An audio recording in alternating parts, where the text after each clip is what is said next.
Je crois que cet avion a été détourné, monsieur. Les passagers doivent retourner à leur siège. Ils ne peuvent pas aller dans la cabine. Vous n'avez plus le contrôle de l'avion et j'ignore si nous pouvons le reprendre.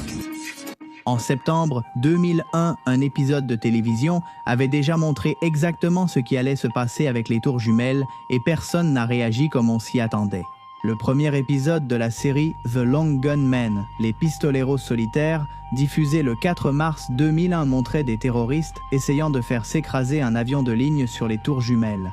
L'intrigue était qu'il s'agissait d'un attentat sous faux drapeau des États-Unis pour justifier une guerre au Moyen-Orient. 6 mois plus tard, le monde regardait les mêmes images dans les journaux télévisés réels. La question, à laquelle personne n'a jamais pu répondre clairement, a toujours été la même. Comment les scénaristes savaient-ils ? Mais il y a une autre question, une plus gênante. Une que tu ne te poses pas sur le moment parce que tu es trop occupé à assimiler l'horreur. Et s'il n'était pas en train de prédire, mais plutôt de te préparer ? Soyez les bienvenus à cette émission spéciale sur l'un des phénomènes les plus troublants étudiés par la psychologie cognitive et qui revient sans cesse dans le monde des théories du complot. Aujourd'hui, nous allons essayer de dévoiler ce qu'est l'amorçage négatif. Si ce sujet vous intéresse et que vous souhaitez que nous continuions à l'explorer, écrivez le mot Matrix dans les commentaires. Si nous avons plus de 1000 personnes qui commentent Matrix, nous ferons une deuxième partie. Et vous pouvez suggérer les exemples que vous souhaitez que nous mettions dans la prochaine vidéo. Maintenant, je ne vous retiens pas plus longtemps. Commençons.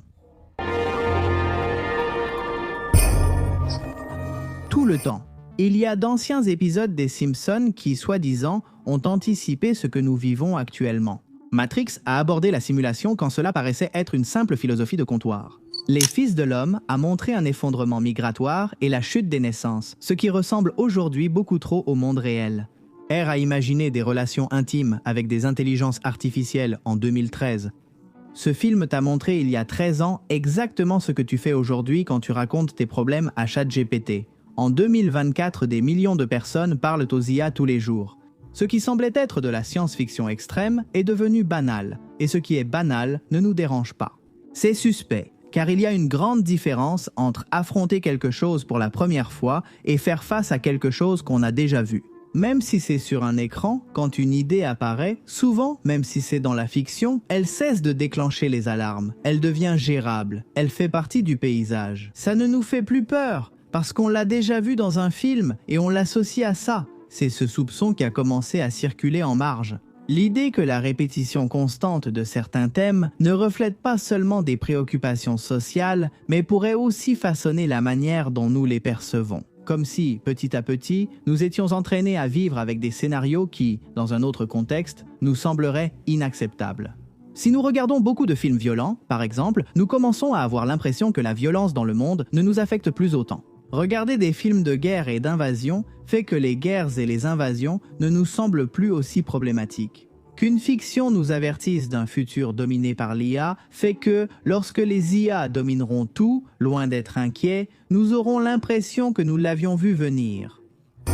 Qu'est-ce que l'amorçage négatif ? Il existe un phénomène cognitif réel et documenté appelé amorçage négatif. Même si le nom semble technique, l'idée derrière est d'une simplicité brutale. Ton cerveau ne peut pas traiter tout ce qu'il perçoit, alors il écarte constamment des informations. Quand tu conduis et que tu t'habitues à ignorer certains stimuli sur la route, quand tu travailles avec plusieurs écrans et que tu filtres automatiquement des données. Dans tous ces cas, ton attention ne fait pas que sélectionner, elle inhibe aussi, et ce qui est inhibé n'est pas réduit à zéro, c'est marqué comme ayant été écarté. Ça ne revient pas dans le système cognitif, ça y revient au ralenti. C'est ça l'amorçage négatif, une inertie cognitive, où ce que tu as ignoré auparavant, la prochaine fois que ça apparaîtra, tu auras plus de mal à le traiter. Tu réagis plus lentement, avec moins de force, avec moins d'alerte. Dans la vie quotidienne, c'est utile, ça te permet de bouger rapidement, d'éviter les distractions. Mais appliqué à grande échelle, à travers des décennies de répétition culturelle, l'effet est tout autre, complètement. Si un certain type de scénario, une pandémie, une surveillance totale, un effondrement politique, apparaît des centaines de fois dans des séries et des films, ce scénario commence à perdre de son poids en tant que stimulus nouveau, il cesse d'interrompre, il cesse d'exiger une réaction forte. Il fait partie du paysage, et ce qui fait partie du paysage n'est pas remis en question. La réponse émotionnelle diminue, la surprise disparaît et la résistance aussi. La fenêtre d'Overton. Il y a un moment difficile à préciser, où une idée cesse d'être impensable et commence lentement à devenir un sujet de débat. Il s'agit d'un déplacement progressif, presque silencieux, qui se produit lorsque quelque chose qui semblait auparavant complètement déplacé commence à apparaître. D'abord comme une exception, puis comme une possibilité et finalement comme un sujet de conversation. Ce processus est souvent décrit par le concept de la fenêtre d'Overton, une façon de comprendre comment certaines idées traversent différentes étapes au sein de l'opinion publique, passant de l'inacceptable à ce qui devient sujet de débat, de ce qui devient sujet de débat à l'acceptable et, dans certains cas, de l'acceptable à ce qui est considéré comme normal. C'est ce parcours. Et le mouvement ne dépend pas seulement d'arguments rationnels ou de décisions politiques, il dépend énormément de l'exposition, du nombre de fois où l'idée est apparue, du contexte dans lequel elle a été présentée, du caractère quotidien qu'elle a réussi à créer. Par exemple, des débats sur la surveillance de masse qui étaient impensables en 2001 sont aujourd'hui des politiques publiques dans des dizaines de pays. Le pass sanitaire, qui en 2019 semblait dystopique, était obligatoire en 2021 pour voyager. La réalité a-t-elle changé, ou bien ce que nous étions prêts à imaginer a-t-il changé en premier? Alors, en tenant compte de tout cela, peut-il y avoir une manipulation venant des plus hautes sphères? La culture est-elle utilisée par les êtres les plus sans scrupules de la planète? Pendant que vous réfléchissez à ces questions, voyons quelques exemples de amorçage négatif dans des films sur les pandémies et les virus, comme Contagion de 2011. Le film le plus cité de tous a montré la fermeture des frontières, la pénurie de fournitures, les théories du complot, l'utilisation massive de masques et un vaccin développé contre la montre. En 2020, il a connu une augmentation de 5609% des visionnages numériques. L'OMS l'a recommandé comme matériel éducatif contre l'épidémie de Covid, épidémie 1995. Elle a anticipé l'importance de retrouver le patient zéro et la vitesse de propagation virale à l'ère des voyages aériens mondiaux. EREC, de 2007, film d'horreur espagnol qui montrait une épidémie de virus dans un immeuble de Barcelone, avec quarantaine obligatoire et isolement total de l'immeuble. L'armée des 12 singes, de 1995, un virus libéré par les humains qui décime la population mondiale. L'humanité survit dans des bunkers souterrains. Je suis une légende, une pandémie d'origine virale qui transforme presque toute l'humanité en créatures agressives, un seul survivant immunisé. Terrorisme et attentats. The Lone Gunman, saison 1 épisode 1-2000. Nous l'avons raconté au début du chapitre vidéo, diffusé le 4 mars 2001. Un groupe terroriste tente de faire s'écraser un avion de ligne contre les tours jumelles de New York. 6 mois plus tard, l'événement s'est produit dans la vie réelle de manière très similaire. Couvre-feu, état de siège, milléniaux, 1998. A montré des attentats terroristes à New York, la loi martiale, la détention massive de citoyens arabes et la suspension des droits civils. Piège de cristal, 1988. Il a anticipé le concept de terroriste utilisant le système financier comme véritable cible et pas seulement la violence physique. Intelligence artificielle et technologie, HER. 2013. Relations émotionnelles et intimes avec des systèmes d'intelligence artificielle. Il a prédit des assistants virtuels avancés comme Siri, Alexa et ChatGPT et a soulevé des questions sur l'intimité numérique et la solitude à l'ère technologique. Terminator, de 1984. Des systèmes autonomes qui prennent des décisions létales sans supervision humaine, c'est aujourd'hui le débat central dans la régulation de l'intelligence artificielle militaire. 2001 l'Odyssée de l'espace de 1968. Il montrait des appels vidéo, des tablettes et des écrans sur les sièges d'avion des décennies avant leur existence. Il y avait aussi une intelligence artificielle qui défie les ordres humains, comme dans Ex Machina, 2015, des robots humanoïdes à intelligence émotionnelle, capables de manipuler psychologiquement des humains. Le débat sur les droits de l'intelligence artificielle, qui commence aujourd'hui à exister légalement. Black Mirror, retour sur image, 2011. Un implant qui enregistre toute ta vie et te permet Black Mirror chute libre, 2016. Un système de notation sociale où ta note détermine ton accès aux services et aux opportunités. La Chine a mis en place un système similaire quelques années plus tard. Black Mirror, Hated in the Nation, 2016. Des drones de pollinisation autonomes utilisés pour des assassinats ciblés. Les drones tueurs autonomes sont aujourd'hui une réalité militaire documentée. War Games de 1983. Il a abordé les accès à distance aux systèmes critiques et les risques d'automatiser les décisions militaires sans contrôle humain suffisant. Le film a déclenché la première directive présidentielle sur la cybersécurité aux États-Unis. Surveillance et contrôle social, 1984. Basé sur le roman d'Orwell de 1949. Surveillance totale de l'État, réécriture de l'histoire, double langage. Beaucoup la considèrent aujourd'hui comme un manuel de fonctionnement politique. Minority Report 2002 a montré des interfaces gestuelles, la reconnaissance de l'iris et de la publicité personnalisée basée sur les données de chaque personne. Également la police prédictive, qui existe déjà dans plusieurs villes des États-Unis. The Truman Show, 1998. Une vie entièrement surveillée et diffusée en temps réel, sans que le sujet ne le sache. Le débat sur la vie privée et les réseaux sociaux que personne n'anticipait cette année-là. Ennemi d'État, 1998.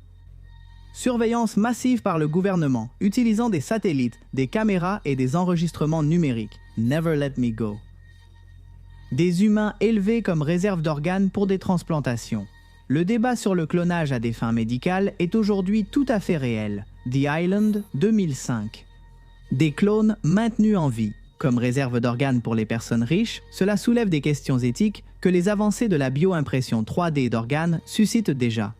Effondrement climatique, le jour d'après, de 2004, il a prédit l'affaiblissement du Gulf Stream, des événements climatiques extrêmes plus fréquents et l'effondrement accéléré des plateformes de glace. Les ouragans intenses, vagues de chaleur records et inondations côtières actuelles étaient des avertissements que Hollywood a dramatisés des années après. Wall, 2008, une terre transformée en décharge. L'humanité obèse, dépendante des écrans et des grandes entreprises, ressemble chaque année un peu plus à un documentaire. Don't Look Up, 2021. Des scientifiques qui alertent sur une menace imminente sont ridiculisés par les médias, tandis que l'élite s'échappe. La métaphore du négationnisme climatique la plus directe du cinéma récent, Inégalité et pouvoir, Parasite de 2019. Ce n'est pas de la science-fiction, mais cela a montré une radiographie des inégalités de classe qui a eu un écho mondial juste avant la pandémie, qui les a brutalement aggravées. Squid Game, 2021. Des personnes écrasées par les dettes qui participent à des jeux pour de l'argent. C'est sorti en pleine crise de la dette mondiale après la pandémie, et c'est devenu le phénomène télévisuel le plus regardé de l'histoire. Réalité altérée, Matrix, de 1999. Réalité comme simulation contrôlée, éveil de la conscience, la pilule rouge ou bleue, le débat philosophique sur la simulation que prennent aujourd'hui au sérieux des physiciens et des technologues comme Elon Musk. Wag the Dog de 1997. Une guerre inventée comme distraction médiatique, fabriquée par des conseillers politiques. Avant le scandale Clinton-Lewinsky, beaucoup disaient que la vie imitait l'art. Network 1976. La télévision qui transforme l'indignation en spectacle, des présentateurs qui crient pour faire de l'audience, des entreprises qui contrôlent le message. Aujourd'hui, on appelle ça un algorithme. Ça, c'est pour le cinéma, mais s'il y a une série qui fait l'objet de nombreux soupçons d'amorçage négatif, c'est bien les Simpsons. Voyons quelques exemples. Politique et pouvoir. La présidence de Donald Trump, saison 11, épisode 17, année 2000. 16 ans avant qu'il ne prenne réellement ses fonctions, la série montrait Trump comme président des États-Unis.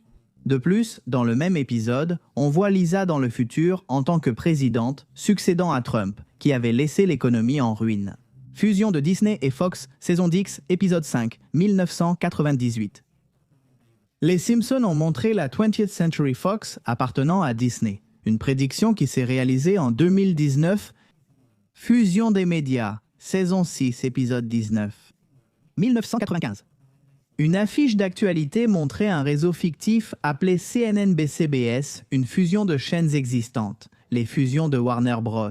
Avec Discovery et Fox avec Disney montre comment cette concentration médiatique est devenue réelle. Machine de vote défectueuse, saison 20, épisode 4, 2008.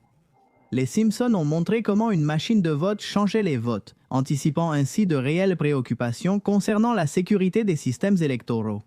Science et technologie, montres connectées et appels vidéo, saison 6, épisode 19. 1995. Au mariage de Lisa, le prétendant de Lisa utilise sa montre pour passer des appels et on voit des appels vidéo ainsi qu'un appareil similaire au Kindle, des années avant que cela n'existe.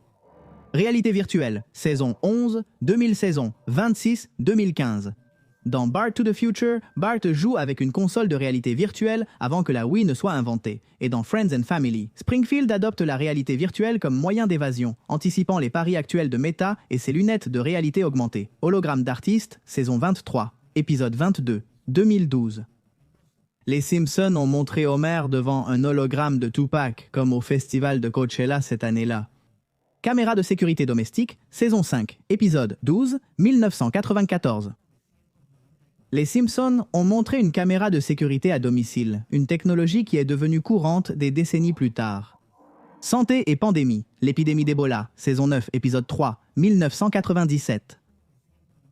Marge essaie de convaincre les gens que Bart a attrapé le virus Ebola.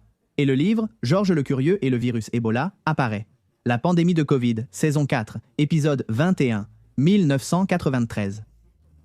Un épisode montrait un virus venant d'Asie, que certains ont interprété comme une anticipation de la pandémie mondiale et des événements mondiaux. Les Tours Jumelles, épisode de 1997.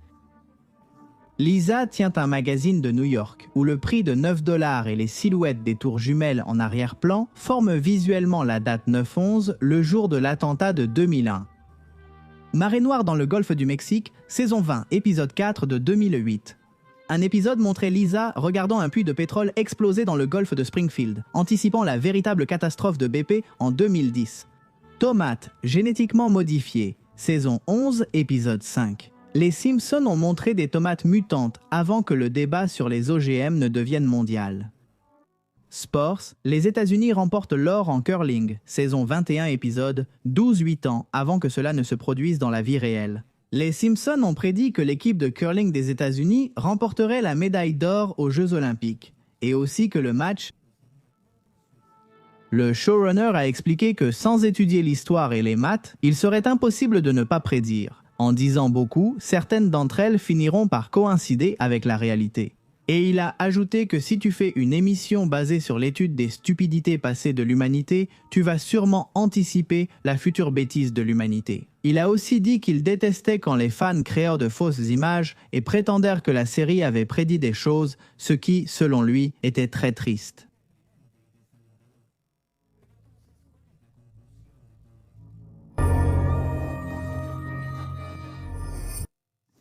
Tout cela amène à la question inévitable. Peut-il y avoir une intention derrière tout ça? Depuis les marges de la pensée critique, l'hypothèse est claire. La culture ne serait pas seulement un miroir du monde, mais un espace où certains groupes de pouvoir ajustent les limites de l'imaginable.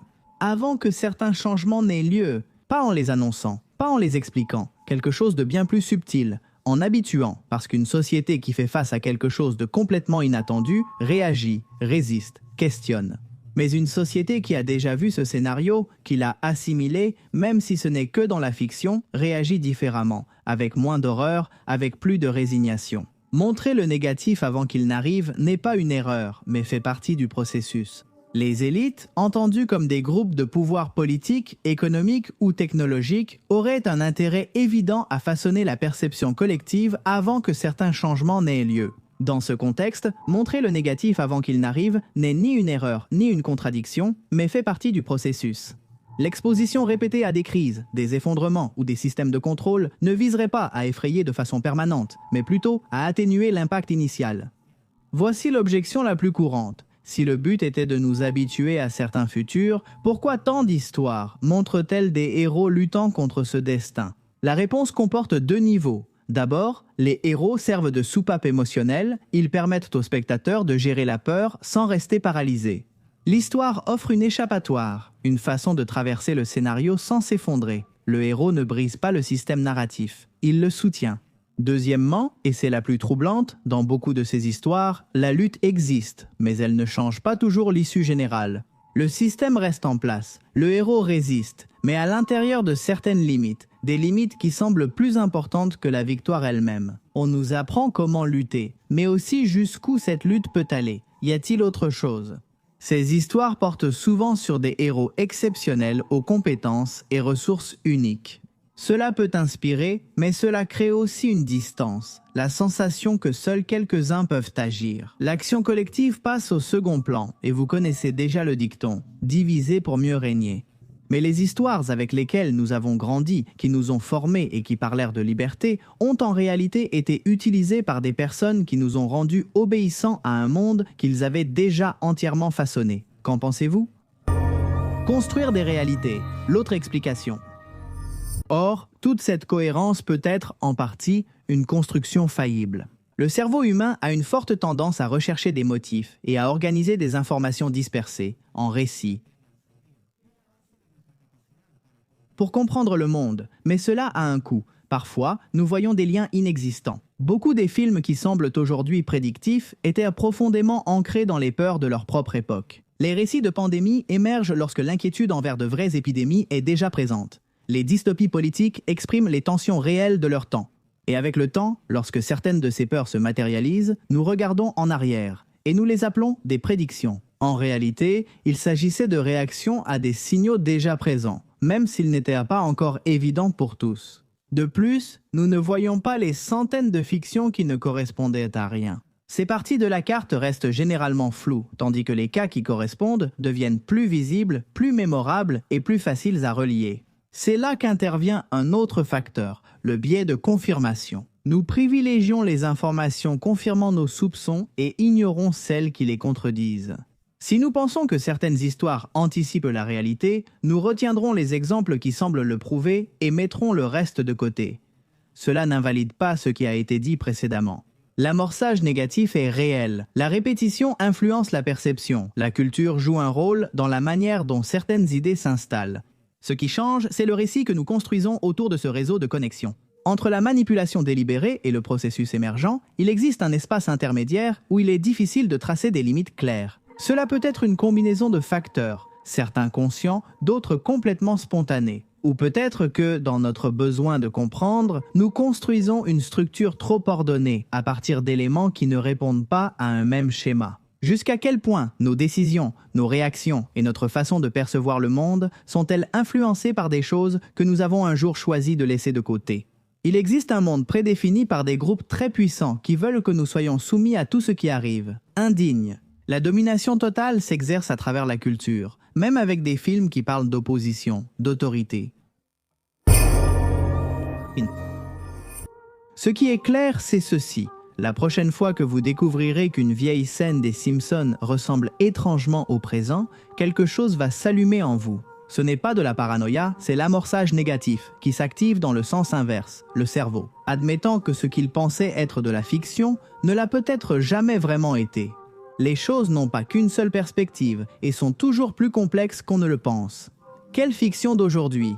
Pensez-vous qu'elle nous prépare à quelque chose qui n'est pas encore arrivé? Écrivez votre réponse en commentaire. Je suis curieux de savoir ce que vous regardez. Et si vous voulez que nous continuions à explorer la construction de la réalité, les mécanismes de contrôle et ce qui n'est pas dit, écrivez le mot Matrix et abonnez-vous. Parce que ce n'est que le début.